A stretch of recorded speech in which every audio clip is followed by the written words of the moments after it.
Commerce कट्टा या YouTube चॅनलवरती मी मिलिंद सोनवणे सर आपलं स्वागत करतो. आपण आज बघणार आहोत टेक्स्टबुक पेज नंबर 29 वरचं तिसरं एक्झाम्पल, जे सॉल्व एक्झाम्पल आहे. आपण पहिले वाचूयात. Rucha and Juili are partners sharing profits and losses in their capital ratio.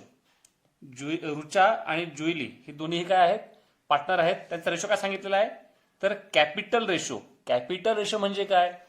त्यांचं जे कॅपिटल दिलेलं आहे, समजा आता इथे दिले 80,000 आणि 40,000, आपण याचा रेशो काढूनच घेऊयात. Working note number 1, distribution of profit. Capital ratio शोधायचा आहे पहिले आपल्याला. तर रुचाचं कॅपिटल आहे 80,000, ज्वेलरीचं कॅपिटल आहे 40,000, म्हणजे रेशो येतो 8:4. 8:4 हा रेशो येतो. 4ला आणि 8लाही दोनाने भाग जातो. 2 दुने 4 आणि 2 चोक 8, म्हणजे आपला रेशो जो येतो तर पुन्हा 2ला आणि 4ला पुन्हा भाग जातोय, म्हणून 2 1 2 आणि 2 दुने 4, म्हणून आपला रेशो काय आला? 2:1. 2:1 म्हणजे काय? 2 अधिक 1 म्हणजेच 2/3 आणि 1/3, म्हणजे जो काही प्रॉफिट किंवा लॉस येईल तर 3तला दुसरा हिस्सा आपण देणार रुचाला आणि 3तला 1 हिस्सा आपण देणार ज्वेलरीला. तर हा अशा प्रकारचा आपल्याला हा रेशो काढायचा होता. आता बघूयात आपण ऍडजस्टमेंट्स काय काय आहेत त्या. पहिली ऍडजस्टमेंट आहे closing stock. Closing stock is valued at ₹88,000 cost price and 90,000 market price. आता क्लोजिंग स्टॉकच्या जर 2 अमाऊंट दिल्या असतील तर याच्यामध्ये जी सर्वात कमी अमाऊंट असेल ती घेतली पाहिजे. म्हणजे कोणती घेणार आपण? रूल सांगतो की विच एव्हर इज लेस. जी कमी असेल ती घेतली पाहिजे. म्हणजे आपण घेणार 88,000, आपल्याला 90,000 घ्यायचे नाहीयेत. Rucha and Juili withdrawn from business ₹3,000 and 2,000 respectively for their personal use. Drawings त्यांनी घेतलेले आहेत. Depreciate motor van by 5% and plant and machinery by 7%. Motor व्हॅनवरती 5% डेप्रिसिएशन काढायचं आहे आणि मशिनरीवरती 7% डेप्रिसिएशन काढायचं आहे. Reserve for doubtful debts on debtors 5% is to be created. इथे आपल्याला आता पहिली दुसरी बघा. जुईली आणि रुचा ह्या दोन्हींचंही ड्रॉइंग्स आहेत, म्हणजे एक इफेक्ट इथे येईल आणि दुसरा इफेक्ट आपण देणार ट्रेडिंग अकाउंटच्या क्रेडिटला. नंतर डेप्रिसिएशन मोटर व्हॅन आणि plant and machinery. Motor van आणि ते प्लांट अँड मशिनरी. नंतर रिझर्व्ह फॉर डाऊटफुल डेब्ट म्हणजे सन्ड्री डेटर्स आणि बॅड डेब्ट्स.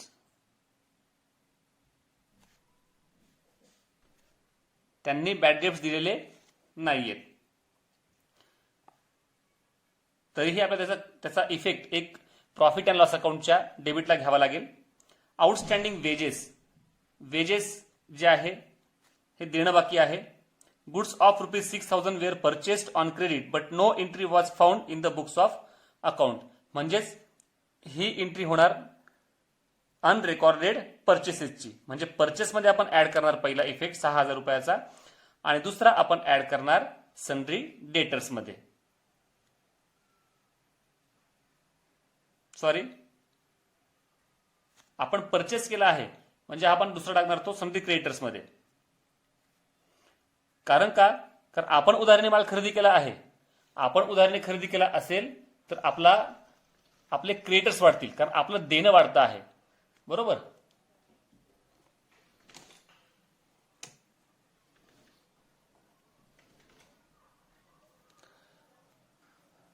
तर सन्ड्री क्रेडिटर्सला एक इफेक्ट जाईल आणि एक इफेक्ट जाईल परचेसमध्ये. तर पुढचं बघूयात आपण आता. एक्झाम्पल सोडवायला सुरुवात करूयात.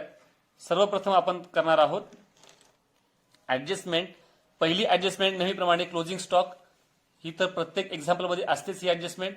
तिचा पहिला इफेक्ट कुठे टाकायचा आपल्याला? ट्रेडिंग अकाउंटच्या क्रेडिटला. इथे म्हणायचं बाय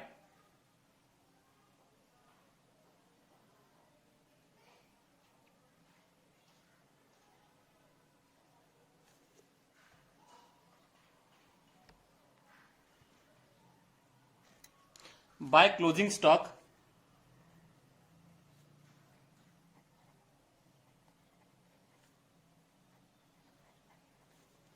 आपल्याला 2 अमाऊंट दिले आहे, त्याच्यापैकी जी कमीत कमी अमाऊंट आहे ती घ्यायची आहे. आणि दुसरा इफेक्ट आपण नेहमी टाकतो, 10 एक ओळी जागा सोडायची आहे आणि मग लिहायचं आहे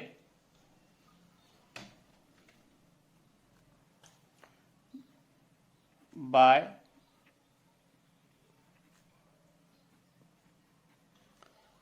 closing stock.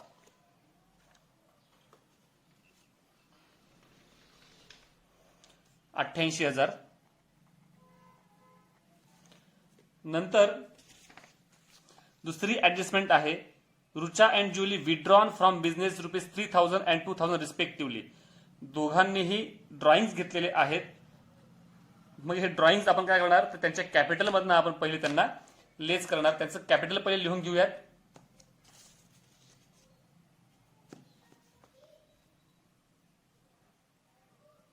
Capital of Rucha 80,000 आणि कॅपिटल ऑफ जुईली 40,000.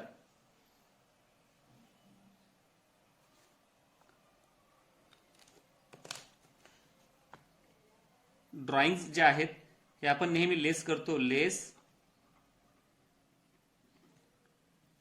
ड्रॉइंग्स 3,000 रुपये.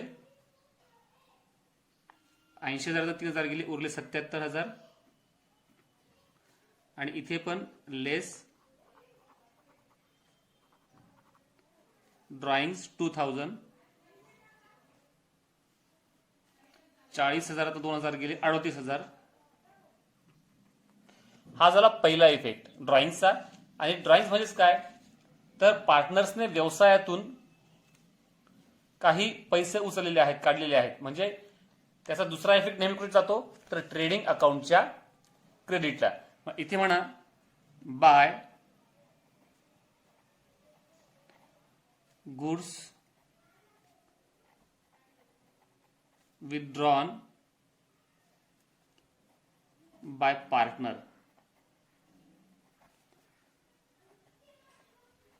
रुचा अँड जुईली. रुचाचा आहे 3,000 आणि जुईलीचे आहेत 2,000. आउटरला 5,000 घ्यायचे आहेत. बरोबर. हा ड्रॉइंगचा दुसरा इफेक्ट संपलेला आहे. या 2 ऍडजस्टमेंट संपलेल्या आहेत. पुढचा आहे depreciate motor van and plant and machinery.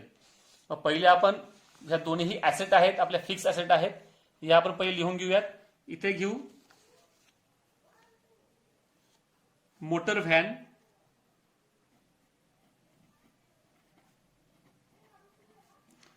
$40,000 less depreciation 5%. 40,000 वरती 5% आपण काढलं, 10% काढलं तर 4,000 आणि 5% 2,000 येईल. आउटरला 38,000.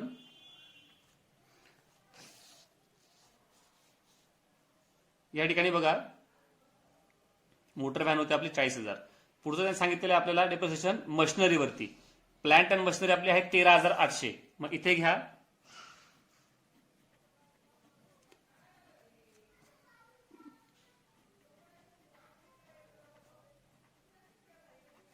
Plant and machinery 13,800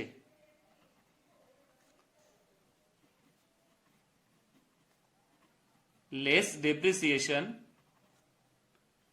at 7%. याच्यावरती 7% डेप्रिसिएशन आपलं येतात 9,966 रुपये.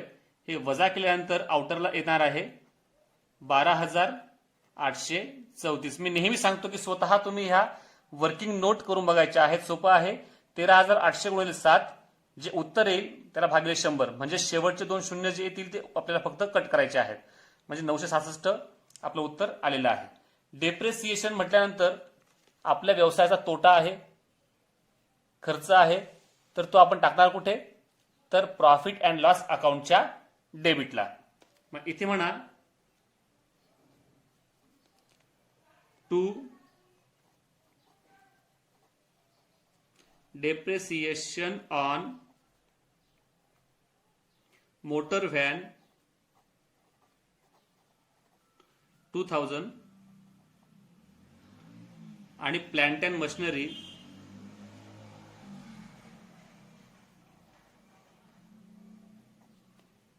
966. दोघांची बेरीज 2966 आउटरला आपण घेतलेली आहे. रिझर्व्ह फॉर डाउटफुल डेप्ट on debtors 5% is to be created. Sundry डेटर्सची ऍडजस्टमेंट आहे, म्हणजे चौथी आणि सहावी दोन्हींचाही संदर्भ सनरी डेटर्स येत आहे. मी इथे लिहून टाकतो सनरी डेटर्स. यामध्ये जर विचार केला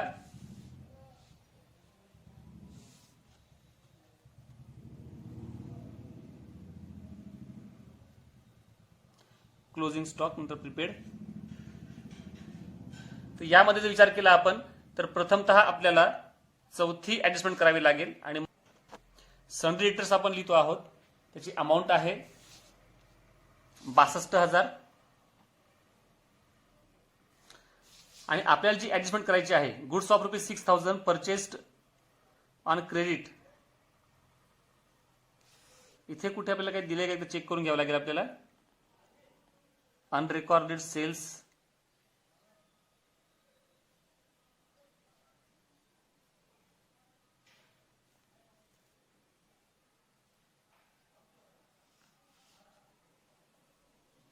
तर यामध्ये डेटर्स सोबत काही एंट्री आहे का ते एकदा आपल्याला पुन्हा एकदा चेक करून घ्यावं लागेल व्यवस्थित.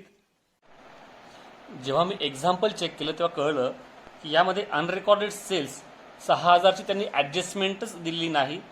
हे जर आपण टाकलं नाही तर आपलं एक्झाम्पल टॅली होणार नाही.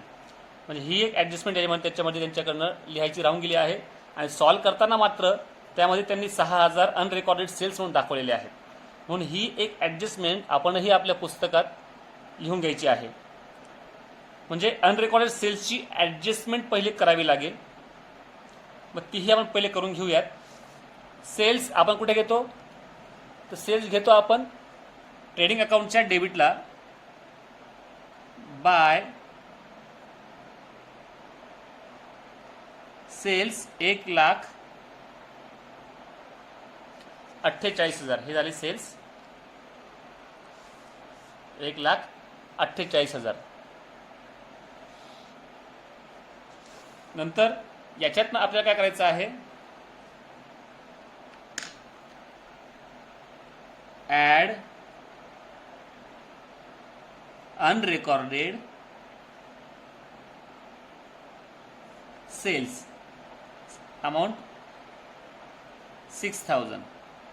48 1,54,000.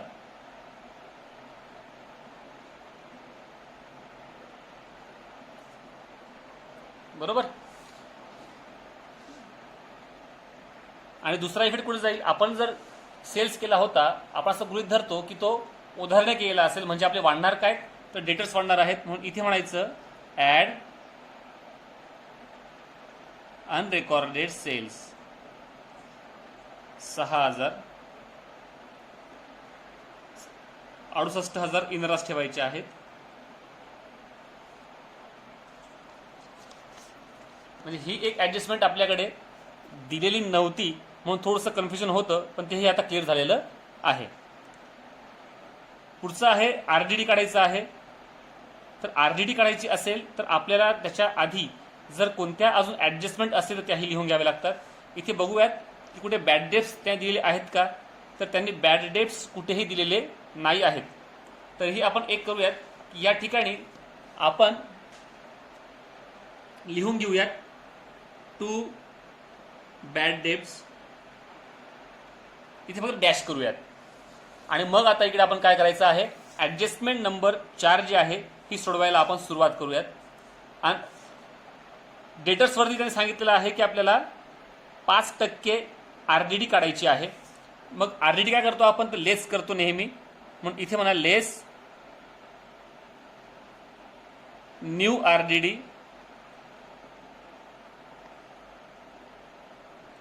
68,000वरती 5% काढायची आहे, ती येणार आपली 3,400. कसे केले आपण ती? समजा 68,000वर 10% जर काढली तर ती येतात तुमचे 6,800. याचे निम्मे केले तर ते येतात 3,400. मग 3,400 वजा केल्यानंतर आउटरला आपण डायरेक्टली अमाऊंट आता घेऊ शकतो, कारण कुठलीही ॲडजस्टमेंट आता डेटर्सला ह्यावेळेस नाही आहे. आणि दुसरा इफेक्ट कुठे जातो? तर दुसरा इफेक्ट आपण नेहमी टाकतो प्रॉफिट अँड लॉस अकाउंटच्या डेबिटला. इथे म्हणायचं ॲड न्यू आरडीडी 3,400. आपण ही टोटल बाहेर का घेतली नाही? तर ह्या ठिकाणी त्यांनी क्रेडिट साईडला देखील आरडीडी दिलेली आहे. मग क्रेडिट साईडला आरडीडी दिलेली असल्या कारणाने आपल्याला त्याच्यातून ही वजा करावी लागेल, कारण आपला बुडीत पैसा आहे 3,400 रुपये, त्याच्यातील 1,200 मिळून गेलेले आहेत. म्हणून इथे म्हणायचं लेस ओल्ड आरडीडी 1,200 रुपये,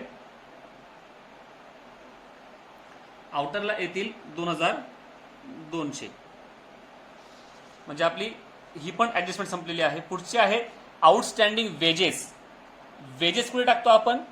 तर ट्रेडिंग अकाउंटच्या डेबिटला. मग ट्रेडिंग अकाउंटच्या डेबिटला घ्यायचे आहेत. वेजेस आहेत आपले 2,800. इथे ओपनिंग स्टॉक, देन परचेस रिटर्नला जागा सोडायची आहे. मग म्हणायचं आहे टू वेजेस अँड सॅलरीज 2,800 रुपये. आउटस्टँडिंग आहे म्हणजेच काय? देणं बाकी आहे. देणं बाकी असेल, आउटस्टँडिंग असेल तर आपण काय करतो? ऍड करतो. इथे म्हणायचं add outstanding amounted to ₹800. आउटरला amount येईल 3,600. आता आउटस्टँडिंग असेल, देणं बाकी असेल तर आपली काय असणार आहे? लायबिलिटी असणार आहे. तर इथे जवळपास 1-2 ओळी जागा सोडून मग मी लिहितो आहे आउटस्टँडिंग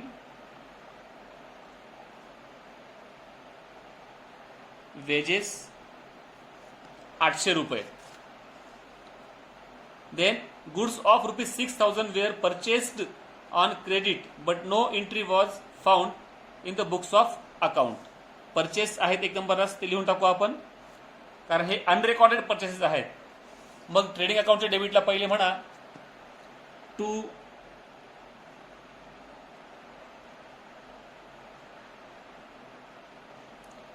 परचेसेस 48,000. त्यानंतर आपले परचेसेस वाढलेले आहेत 6,000 रुपयाने, म्हणून ते ऍड करून घ्यायचे आहेत. Add unrecorded purchases 6,000.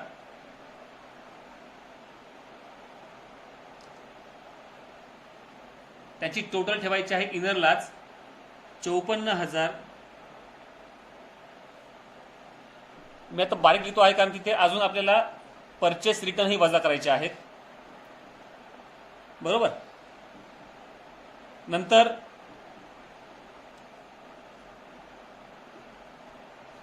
अनरेकॉर्डेड परचेसेस म्हटलं तर दुसरा इफेक्ट कुठे जाईल? तर आपले क्रेडिटर्स वाढणार आहेत. म्हणून इथे म्हणायचे पहिले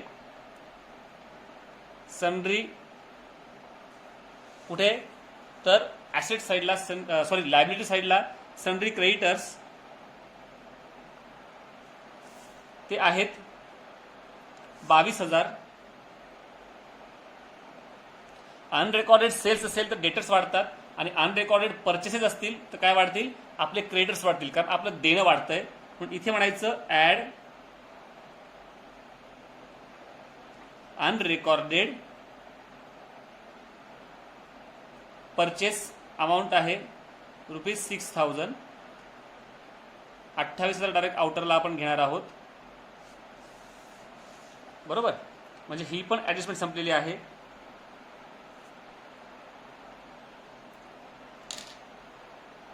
आता आपल्याला इंटरनली ज्या काही ऍडजस्टमेंट असतील आणि जे काही पोस्टिंग असेल ते करायला काही हरकत नाही.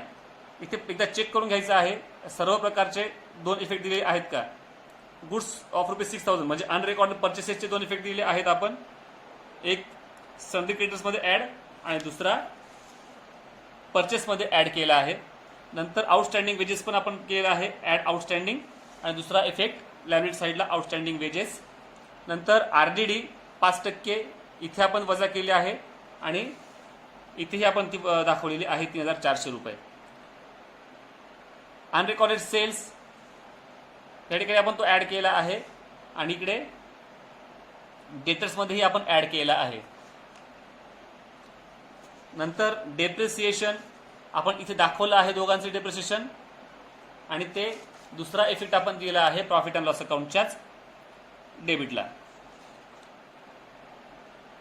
ड्रॉइंग्सचा पण दोन्ही इफेक्ट आपण दिलेले आहेत आणि क्लोजिंग स्टॉकचे पण 2 इफेक्ट दिलेले आहेत. आता पोस्टिंग करायला काही हरकत नाही. पोस्टिंगला आपण सुरुवात करूयात.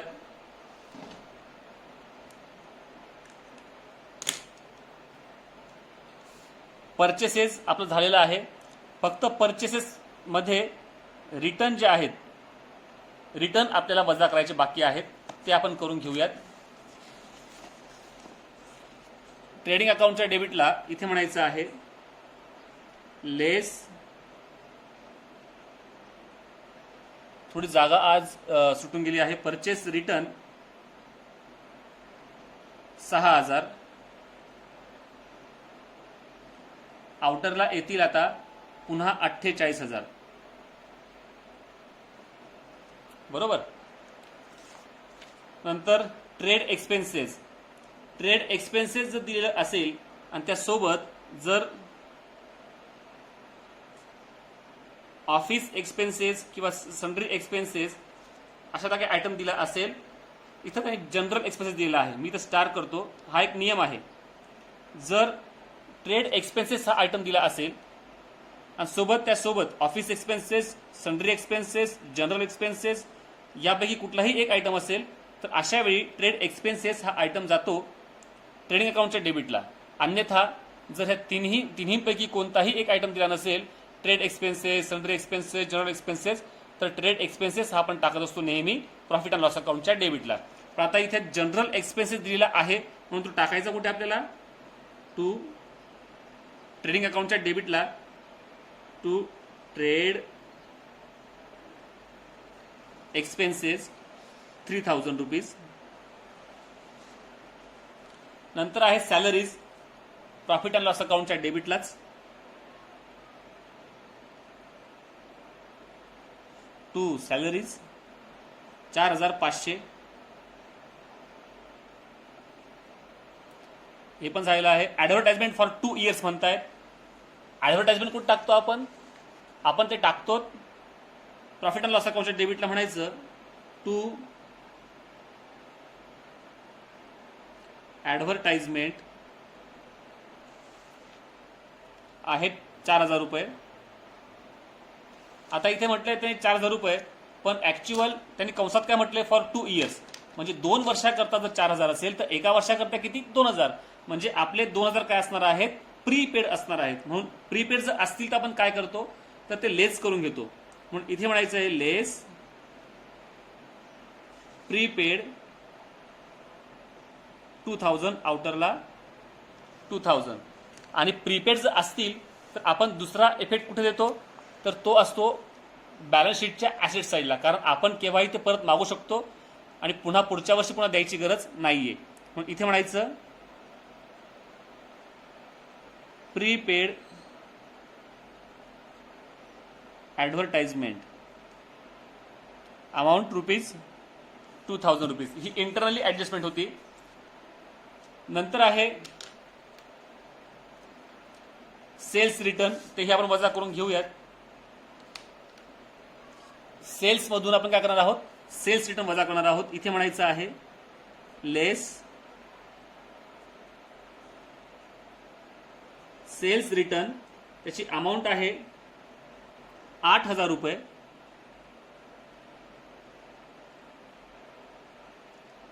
सेल्स रिटर्न वजा केल्यानंतर अमाऊंट येते 1,00,000 46,000.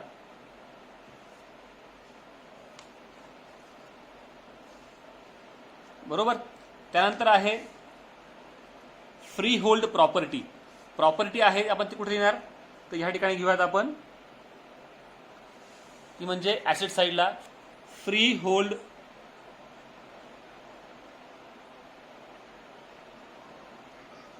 प्रॉपर्टी 23,000.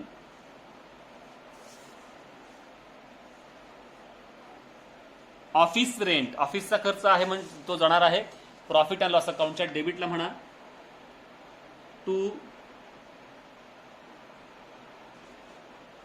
ऑफिस रेंट अमाऊंट आहे 5,000. मोटर व्हॅन झालेला आहे स्टॉक 1/4/2018, म्हणजे हा कोणता असणार आहे, ओपनिंग स्टॉक. ओपनिंग स्टॉक आपण नेहमी कुठे घेतो, ट्रेडिंग अकाउंटच्या डेबिटला म्हणायचंय. ओपनिंग स्टॉक 89,500 टू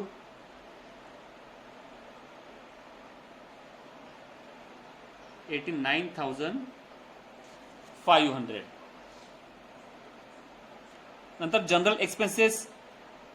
आता ट्रेड एक्सपेन्सेस आपण वर टाकलेला, ट्रेडिंग अकाउंटच्या डेबिटला टाकलं असेल तर जनरल एक्सपेन्सेस आपल्याला इथे खाली द्यायचं आहे प्रॉफिट अँड लॉस अकाउंटच्या डेबिटला, टू जनरल एक्सपेन्सेस 2,500 रुपये. सन्ड्री डेटर्स झालेला आहे. कोल, गॅस अँड फ्युएल हे सर्व आपल्याला प्रोडक्शन करता लागणारा खर्च आहे. मग हा टाकायचा कुठे, तर ट्रेडिंग अकाउंटच्या डेबिटला. इथे म्हणा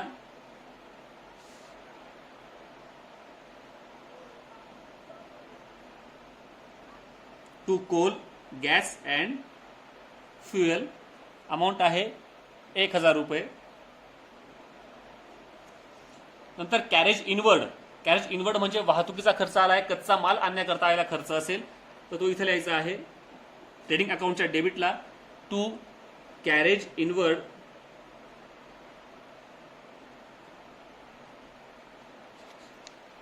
₹800. आणि त्याच्या खाली म्हणतात कॅरेज आउटवर्ड, म्हणजे आपल्याकडे तयार माल झाला असेल आणि तो माल वाहतूक करण्याकरता किंवा पाठविण्याकरता आलेला खर्च असेल म्हणून तो घ्यायचा आपल्याला प्रॉफिट अँड लॉस अकाउंटच्या डेबिटला, कारण हा प्रोडक्शनच्या नंतरचा खर्च आहे. टू कॅरेज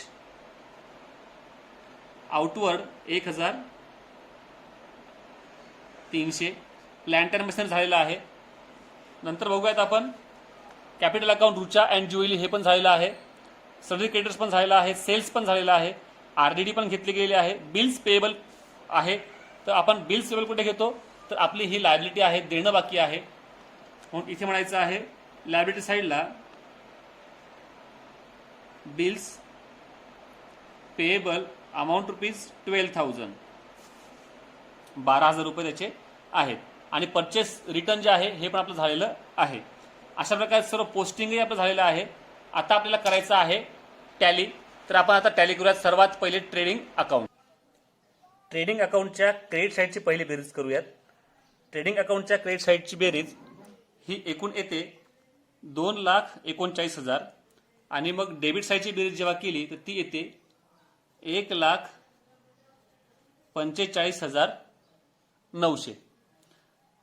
हे वजा केल्यानंतर जे उरतात ते येतात 93,100. म्हणजेच आपली क्रेडिट बाजू जास्त येत आहे, म्हणजे आपल्याला काय असणार आहे, तर आपल्याला मिळतो आहे नेट प्रॉफिट. मग पहिले ज्या बाजूची बेरीज जास्त आहे ती लिहून टाकूयात.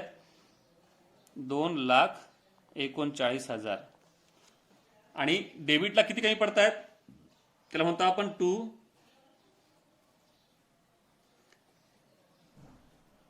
ग्रॉस प्रॉफिट कॅरीड डाऊन, ते म्हणजे 93,100. 2,39,000 आणि आलेला ग्रॉस प्रॉफिट आपण ट्रान्सफर करणार प्रॉफिट अँड लॉस अकाउंटच्या क्रेडिटला. इथे म्हणायचंय by gross profit brought down 93,100. आता याही ठिकाणी जर बघितलं तर क्रेडिटची बेरीज केली आपण क्रेडिट साईडची, ती आपली येते आहे 93,100, कारण एवढा एकच आयटम आहे. आणि डेबिट बाजूची बेरीज केली तर ती येते आहे 20,466 आणि हे वजा केल्यानंतर येतात 72,634. म्हणजे याही ठिकाणी बघितलं तर क्रेडिट बाजूची बेरीज काय येते आहे, जास्त येते आहे. मग क्रेडिट बाजूची बेरीज पहिले आपण काय करायची आहे, लिहून घ्यायची आहे आणि मग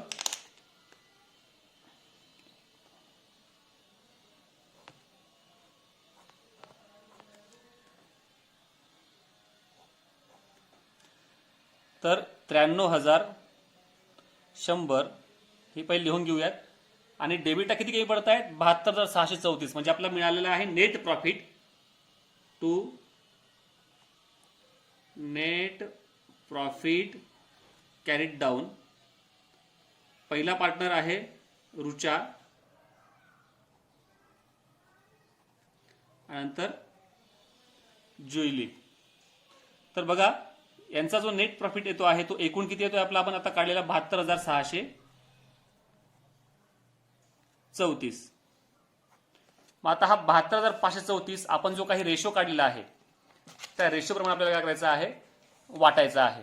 आपला रेशो किती आलेला आहे, 2:1. आपण कसा काढला तुम्हाला सांगितलंच. त्यांनी कॅपिटल रेशो सांगितला होता. म्हणजे कॅपिटल एकाचा आहे 80,000 आणि दुसऱ्याचा आहे 40,000. म्हणजे याचा अर्थ काय होतो की त्यांच्या कॅपिटलनुसार म्हटलं तर 8:4 म्हणून 8:4 त्यांचा रेशो आलेला आहे. त्याच्यावरती आपण 2ने भाग दिला तर 2 दुने 4 आणि 2 चोक 8 म्हणजे 4:2 आला. ह्या संख्येला पुन्हा भाग जातो म्हणून 2 1 2 आणि 2 दुने 4. म्हणजे आपला रेशो काय आलेला आहे, 2:1. 2 अधिक 1 म्हणजे काय तो रुचाचा 2/3 आणि जुईलीचा 1/3 म्हणजे 2:1 हा रेशो आलेला आहे. मग याप्रमाणे आपल्याला काय करायचं आहे, तर आता आपल्याला याप्रमाणे हा नफा वाटायचा आहे. तर मग आपण काय करणार, 72,634 गुणिले 2/3 हा रुचाचा रेशो आलेला आहे. उत्तर येतं 48,423. तसं ऍक्च्युअल जर बघितलं तर उत्तर आपलं येतं पॉईंटमध्ये, तुम्हाला सांगतो कसं ते. आणि पुढचं जुईलीचं येतं 72,634 गुणिले 1/3 बरोबर 24,211. अशा प्रकारे आपण ते काढू शकतो. आणि दुसरी एक पद्धत आपल्याकडे आहे. प्रथमतः आपला भागाकार जो आहे तो करून घ्यायचा आहे. आपला रेशो काय, 2:1 म्हणजेच काय 2 अधिक 1 बरोबर 3 बरोबर. म्हणून एकूण नेट प्रॉफिट जो आहे याला भागिले 3 केलं, याला भागाकार देत गेलो तर आपलं उत्तर येतं 24,211.33. हे आपलं उत्तर येतं. मग त्याला आपण गुणाकार केला, 24,211.33 गुणिले 2 हा तुमचा रुचाचा आहे आणि इकडे गुणिले 1 हा जोईलीचा आहे. गुणिले 2 केल्यानंतर उत्तर येतं 48,222.66. पॉईंटच्या पुढील संख्या 5च्या पुढे आहे म्हणून त्याला आपण काय केला, इथे फक्त 2च्या ऐवजी आपण 3 करून घेतला आणि आपल्याला मिळतो आहे 48,423. 22च्या ऐवजी काय येणार, 23 येणार. आणि इकडे गुणिले 1 केला तर आपल्याला उत्तर तेच मिळणार आहे, 33 आहे. म्हणजे पुढील संख्या घ्यायची गरज नाही, 24,211. तर अशा प्रकारे आपण हा वाटलेला आहे. ही एक पद्धत सोपी वाटते आणि ह्या पद्धतीने आपल्याला काही हरकत नाही आहे. मग आपण नेट प्रॉफिट जो आहे तो वाटलेला आहे तो आता आपण त्यांच्या खात्यात लिहून टाकूयात. रुचाचा काढलेला आहे आपण 48,423 आणि जुईलीचे आहे 24,211. आता दोन्ही बाजू टोटल सारखी येईल. ऍक्च्युअल हा असा इकडे जायला पाहिजे होता. आणि आता आपण नेट प्रॉफिट ऍड करणार आहोत पार्टनर्सच्या खात्यामध्ये. मग इथे घ्या ऍड नेट प्रॉफिट हा रुचाचा आहे 48,423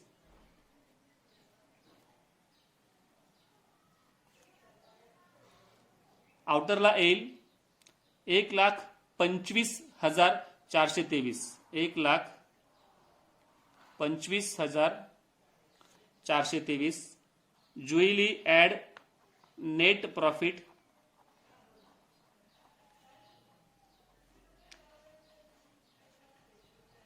24,211. आउटरला 24,211ची बेरीज केल्यानंतर आउटरला येतात 62,211. अशा प्रकारे ॲसेटलाही आपण दोन्हीचं कॅपिटल घेतलेलं आहे. आता दोन्ही बाजूंची टोटल ही सारखीच आली पाहिजे आणि ती टोटल येते 2,28,434. 2,28,434 आणि अशा प्रकारे आपलं बॅलन्स शीट इथं क्लोज झालेलं आहे. आता एक नजर फक्त आपण संपूर्ण उदाहरणावरती इथे टाकूयात. हे ट्रेडिंग अकाउंट आहे. नंतर प्रॉफिट अँड लॉस अकाउंट, नंतर बॅलन्स शीट,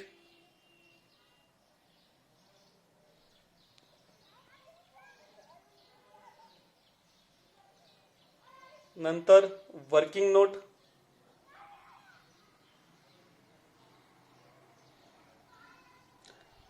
आणि संपूर्ण एक्झाम्पल.